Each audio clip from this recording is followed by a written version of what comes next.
You know, the main thing for me about AMPAGE is the songs. I mean, that's why I do it. I love writing songs. I love performing, but most of all, I love writing songs. That's just it for me.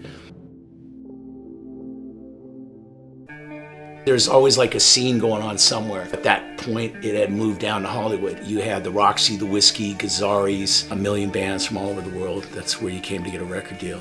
And once I got to California, my eyes opened up and possibilities opened up, and it was just an amazing thing. Girls and strippers, piles of cocaine, and I never once saw champagne and caviar.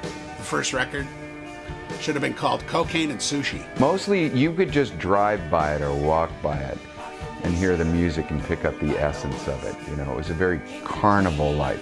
Time and Lover on the back of her shirt. I lost my head when I pulled up her skirt. I mean, these were the kind of lyrics that I was writing. At some point you cross a line, you don't know when you crossed it. Things start disappearing in your life. The next thing I remember is somebody asking me, Mace, didn't you just put out a record? I'm like, yeah, a couple of weeks ago, June 17th, I think it was. And they go, dude, it's Christmas. And I basically spent 6 months in a hotel getting high.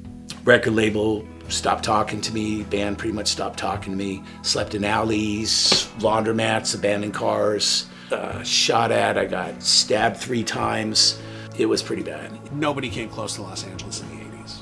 If you survived the 80s in Los Angeles, you're a champ. If you remember the 80s and all of it, then you probably weren't there. I finally got sober, at least sober enough to try and make another album. I had met Jeff Conaway. He was my best friend for 20 years.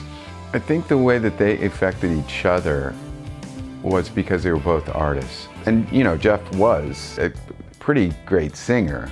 Well, working with AMPAGE has been really different than any other artist I worked with because it's been a close to 30-year labor of love. Over the 38 years of AMPAGE, since its original in 1978, we've had maybe 4 drummers, 4 guitar players, and 2 bass players that have been in and out of the band over that period of time.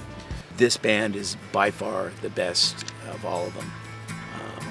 Musicianship-wise, vocal-wise, songwriting-wise, best songs I've ever written, and best songs I've been able to record the way I hear it in my head with these guys, the way they play, and their showmanship.